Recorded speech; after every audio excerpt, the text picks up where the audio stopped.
differently. St. Mary's Food Bank Alliance is our largest partner. They distribute to about 500 or 600 organizations across the state.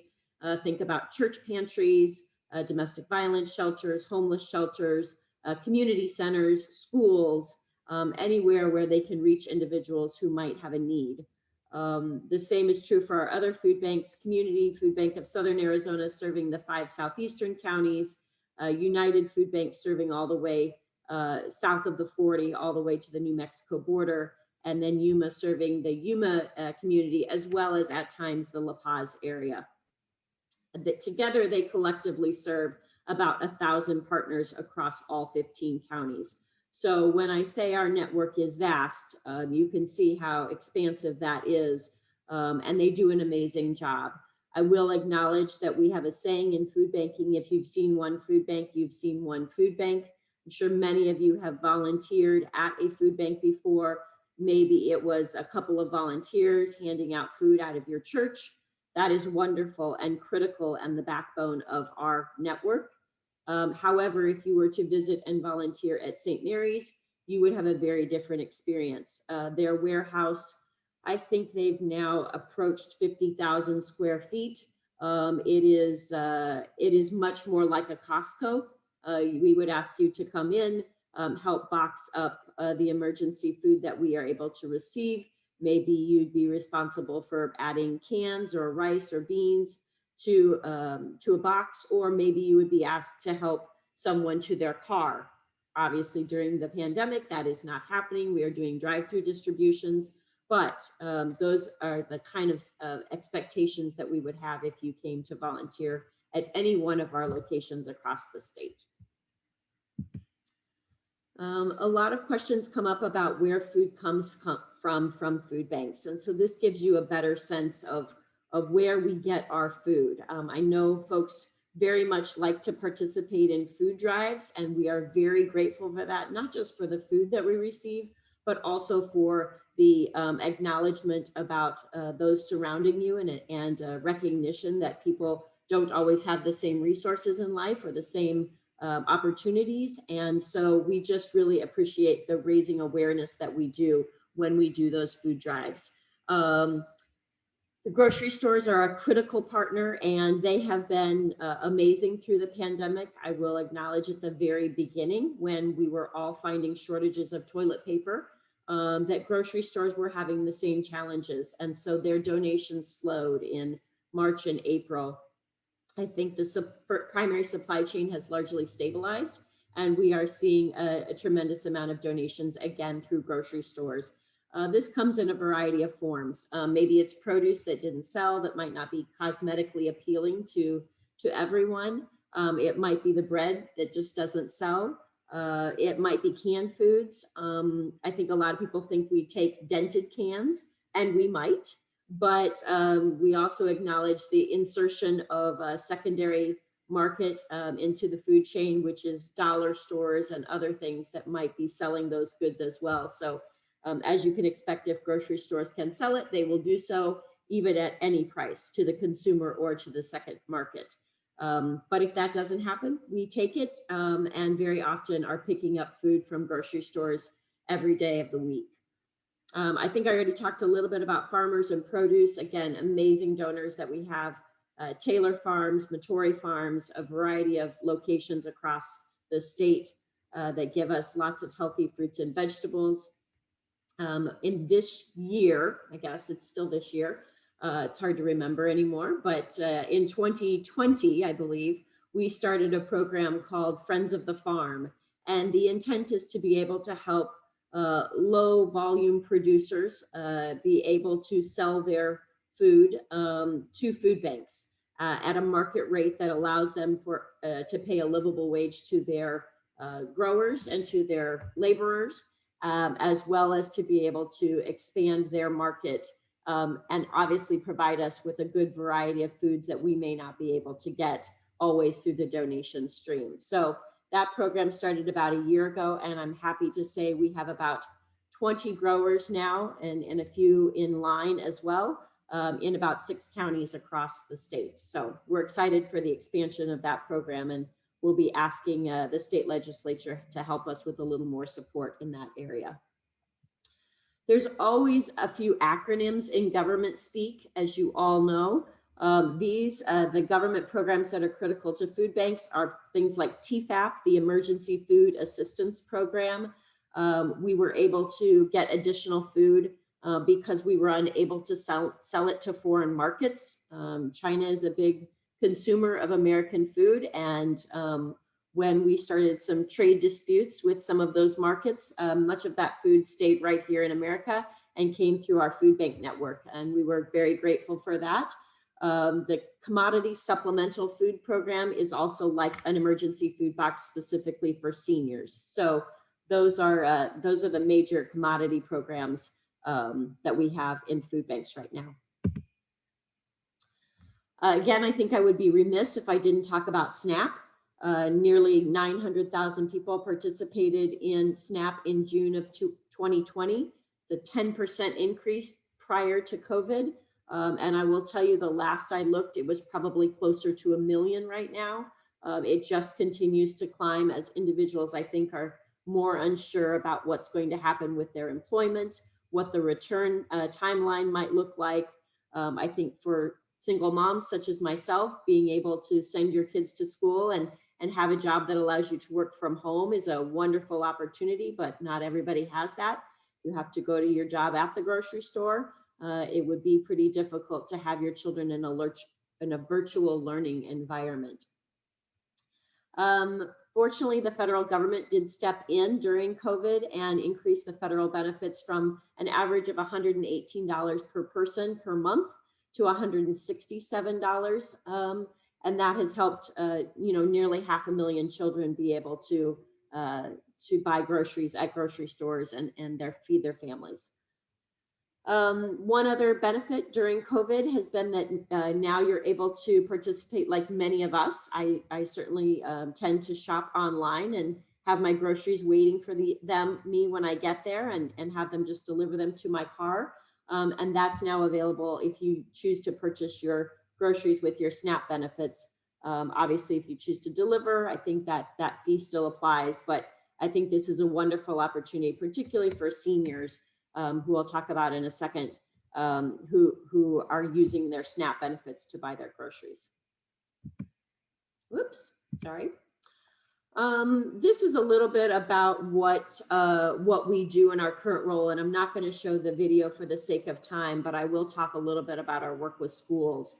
In COVID, we were approached by a variety of organizations, typically organizations who I would beg for money in different circumstances.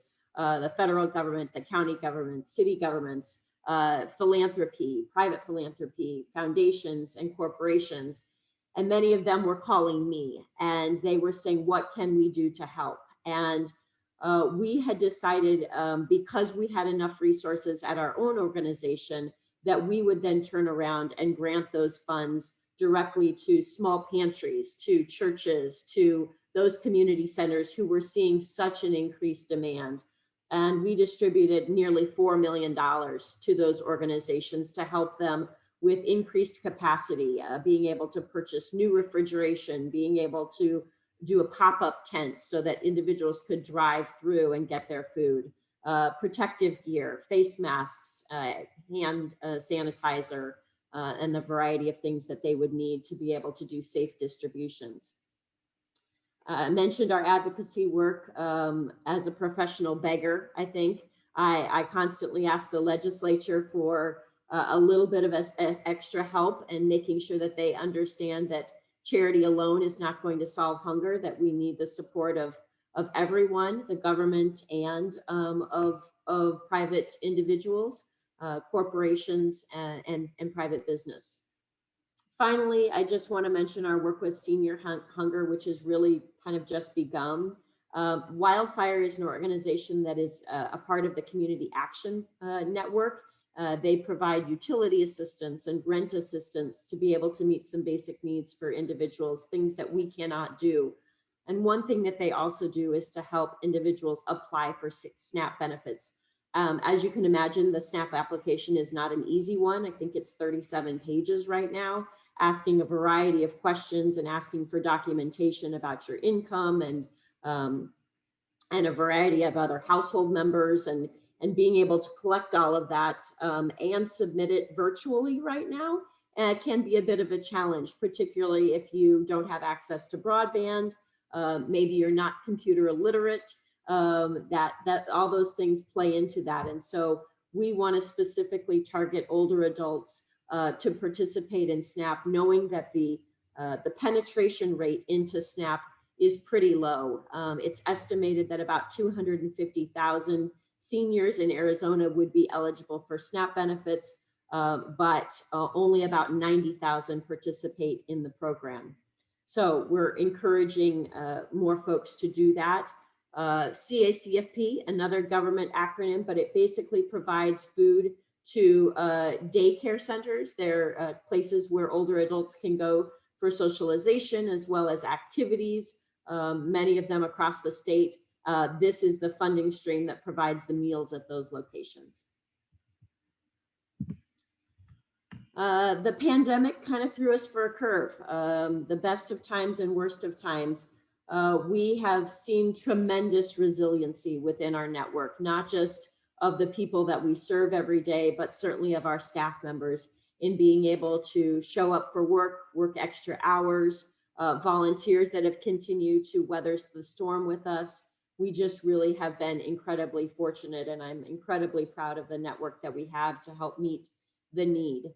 However, this is probably an unsustainable thing that I have been saying for a while, that we are not going to be able to continue to feed, 1.2 million people every month to be able to meet their food needs.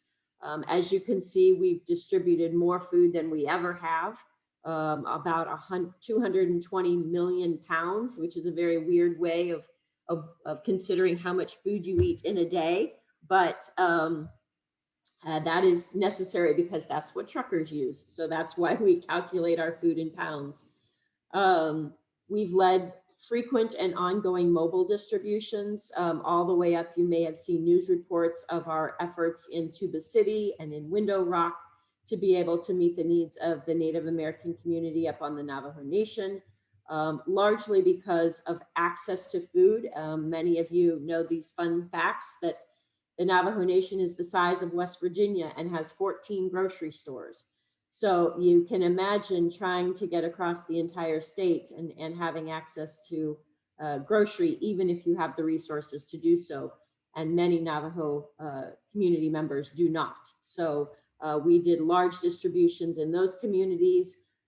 That were very successful, and we now are pivoting to try and figure out how we can ensure that they have adequate resources there in the long term. We talked about emergency grants already. We've also started developing a home delivery pilot. I will tell you at the network that I run, we operate a hunger hotline. Individuals can call us, tell us their zip code, and we can direct them to the closest pantry in their community. And the number one request that we get from individuals is delivery, either because they are someone who doesn't drive anymore, or they have a disability that prevents them from getting out. Single moms, again, and folks with lots of kids who say, I just don't want to take 3 buses to get to the grocery store, or I can't imagine taking 4 children on a bus to get my groceries, but that is why we developed the pilot program to deliver food. Still working out a few kinks, making sure that it's available through our parts of the valley, but we are hopeful that we'll be able to sustain that program in the future. And a huge shout out to our National Guard members who have been amazing and tremendous during this time. I think I mentioned early on in the presentation, we operate very much on the backs of volunteers. And without those volunteers right now during COVID, we were panicked about where we were going to get the labor necessary to get the food out.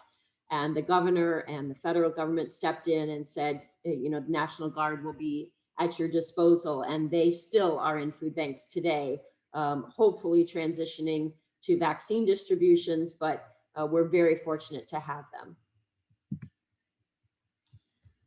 This just tells you a little bit about the stories of the individuals that we serve. Again, personalizing what hunger looks like in Arizona. Chaz at the bottom there was a grower. He is a grower.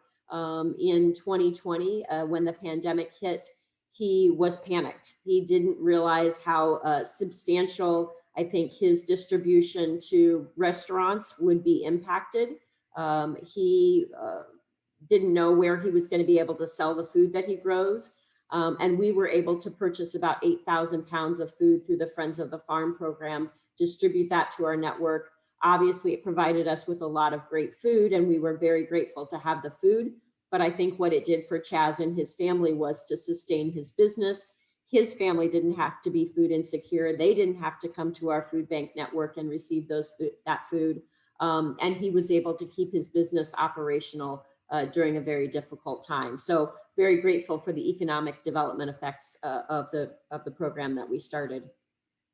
As you can see, a few other stories there from Evelyn and Matt and Randy, talking about how they were able to feed their children now during the pandemic and the uncertainty of having employment. Finally, this is your homework page. So it's an easy one. If you're on social media, please tweet us, Facebook us, become our friend. We always provide a lot of great information, and we've hired somebody to help us do that even more so, recognizing that we're all kind of living in a virtual environment, that this is one of the best ways to get good, solid, healthy information out there. Maybe not always, but we're doing our best to try and be a trustworthy source of information about hunger in the state. Again, join my voice in talking to policymakers about how important it is to have those supplemental nutrition benefits to the food bank network. Donate, obviously, a huge benefit to the charitable relief organizations that we support. And most importantly, volunteering. When it's safe to do so, we'd love to have you all back in food banks, providing your time and efforts. We really would not be able to do the work that we do without all of you. So that is your homework, and we thank you again for the time and your attention to the issue. And I think I did that with time to spare even. Let's see if there's some questions for Angie. So Angie, if you want to maybe take off screen share, we'll see the faces of our membership today, and happy to entertain. If somebody does have a question, please raise your hand. And let me just get my screen on. Judy, was that hand up or? No, okay. Dick Thomas.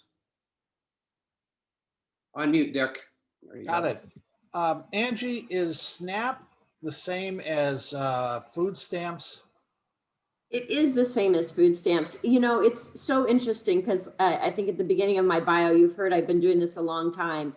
And about, I think we're going on 16 years now, they decided to change the name to the Supplemental Nutrition Assistance Program, which is great for folks who speak in governmentese, and we can just use SNAP. But for the rest of us, I don't think that's a program name that's ever going to stick. And we still keep calling it food stamps.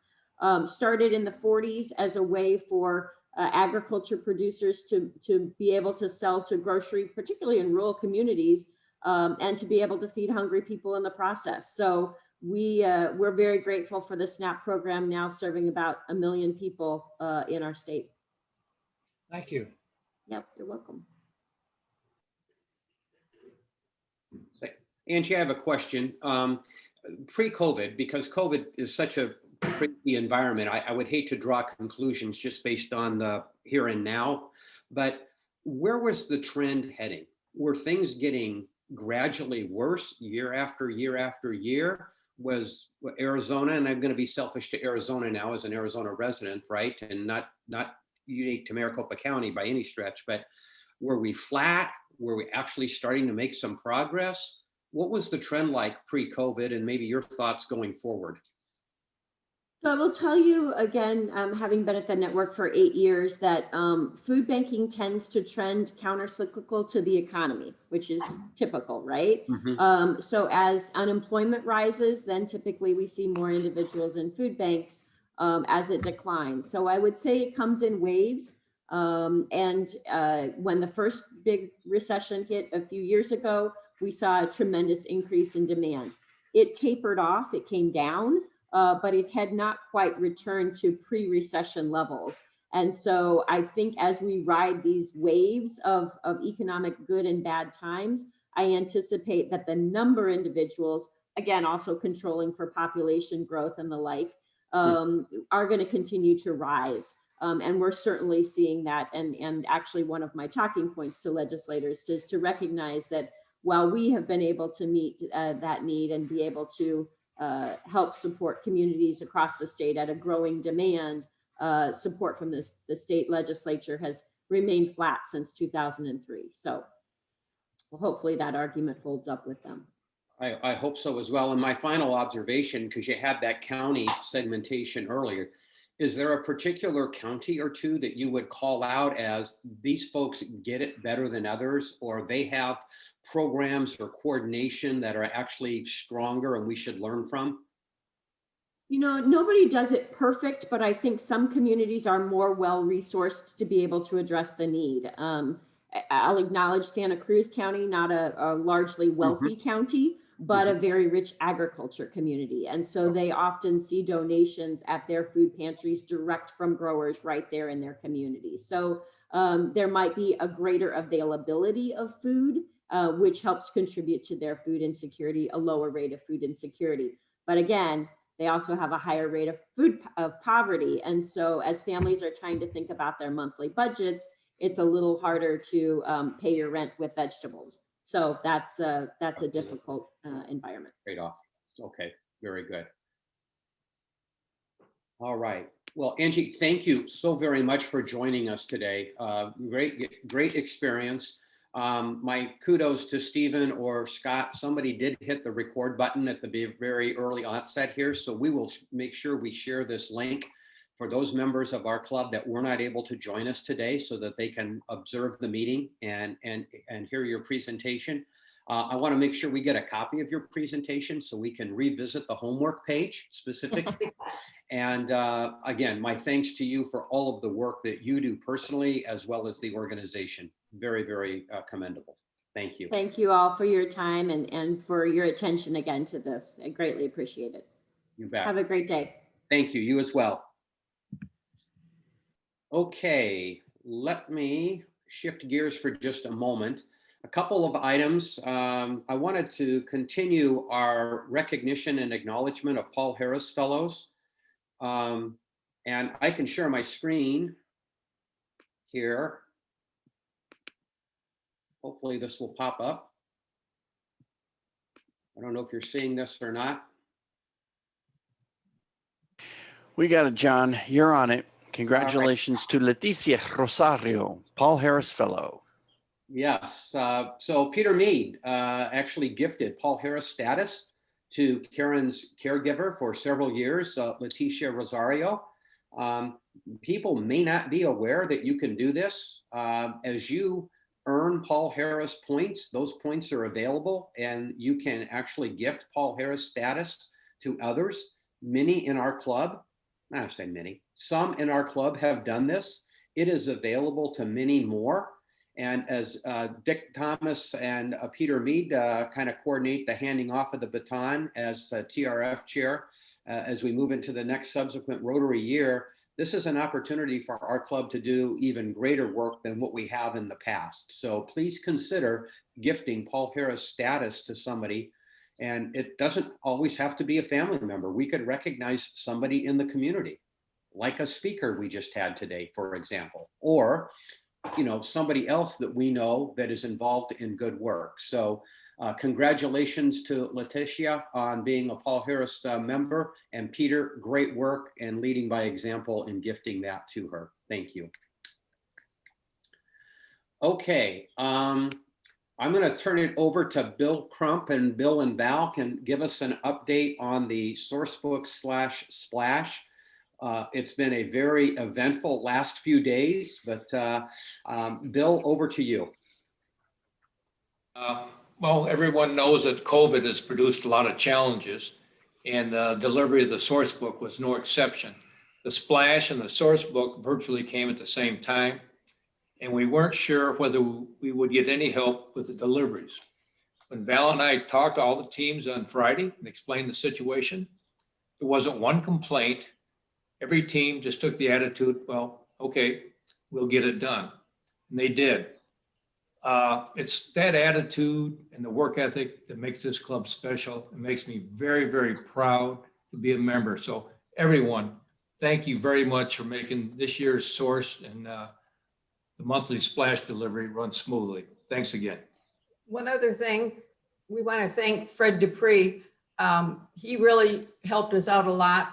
He got a hold of the football coach, and we ended up Saturday morning when shortly after we arrived, there was 14 football players there to help us.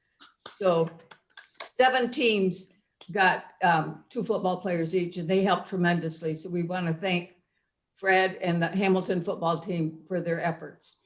We've got 23 routes. We've got 21 of those delivered. One will be delivered today, and the last one will be delivered on Sunday. All of the Splash was delivered prior to. So some teams chose to do them together, and some teams chose to do the Splash and then go back and do the source books. Whatever it took, they did it. And we thank all the teams. They were very diligent in trying to get extra help, either with family or friends. So it was wonderful. Thank you, everybody. Yeah, outstanding job pulling together. I don't know how many times you guys are going to get tired of hearing me say, oh, don't worry, next year is going to be easier because COVID will be gone. Well, COVID will be different. I don't know that COVID will be gone. But clearly, our normal relationship with Interact students, with the ability to marshal resources when we need support, is quite challenged. And again, my hat's off to the attitude, and couldn't echo the words any stronger than what Bill and Val just shared. So thank you very much. Okay, happy, sad. Actually, before we do happy, sad, I do want to just share a couple of items. Don't have time to go into the presentation today, but Rotary's theme for next year is out and available. Does anybody know what that is?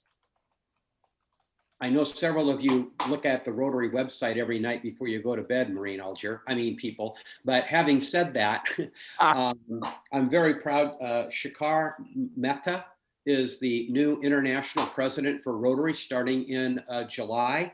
And our theme is going to be Serve to Change Lives. And there's about a 12-minute video that I do not have time to play today. I will play it at our business meeting later this month. It's a great video. And it really talks about, hey, the Serve to Change Lives doesn't just change the life of people that we benefit. It changes our lives as well. It's a very, very powerful message, and one that I'm really looking forward to as our theme for the upcoming year. So, let me go to happy, sad, and we'll go around the horn here. Mark Staples has got his basket ready, or envelope, or what have you. And Bill Crump, I'm going to let you go first. I've got 23 happy dollars for the 23 teams that helped deliver the source book this year. Thanks again. Awesome. Great, great work. Maureen, and then we'll go back to Mark Staples.